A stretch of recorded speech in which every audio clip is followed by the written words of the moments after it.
অবশেষে আমরা বেনারসের গোধুলিয়া চকে পৌঁছে গেলাম। এখানেই সমস্ত কিছু থেকে দর্শন করা, ঠাকুর দেখা, সব কিছু এখান থেকেই সুবিধা।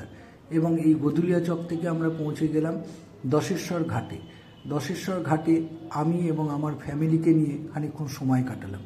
প্রায় 3:45-র দিকে পৌঁছে গেছিলাম। অপরূপ দৃশ্য, যা না দেখলে বলার কথা নয়।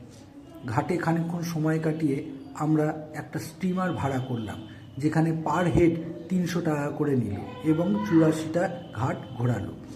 ঘাট ঘুরতে ঘুরতে আমরা ঘাটের বিবরণও শুনলাম।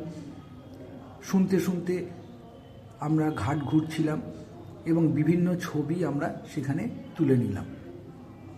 প্রতিটা ঘাটের প্রতিটা বিবরণ শুনে আমার তো খুবই ভালো লাগছিল।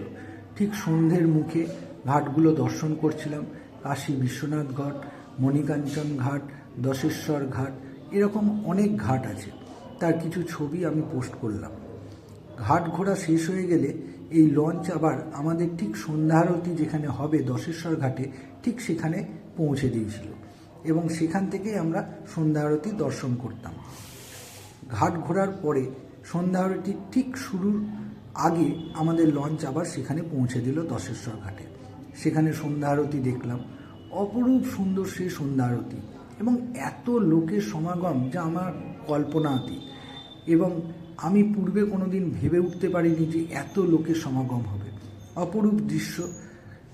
প্রায় 1.25 ঘন্টা ধরে সন্ধ্যা আরতি দেখার পর আমরা শিবশম্ভু দর্শন করলাম। 4 নম্বর গেট দিয়ে গেলে সুবিধা হয়। মাথায় রাখবে, সন্ধ্যা আরতির পরেই ঠাকুর দর্শনটা সুবিধা হবে, তখন ভিড় কম থাকে।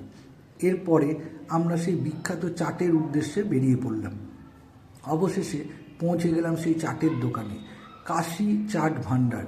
ইউটিউবে বেনারস খুললেই কাশী চাট ভাণ্ডারের নাম আমরা দেখতে পাই এবং এখানে যে এত ভিড় ভাবার বাইরে। এবং চাটও বিভিন্ন ধরনের চাট পাওয়া যায়। চাটের নাম হয়তো আমার মনে নেই। চাটগুলো খেতে খেতে আমরা সেই দিনকার মতো যাত্রা শেষ করলাম এবং অবশেষে চাট খেয়ে হোটেলের দিকে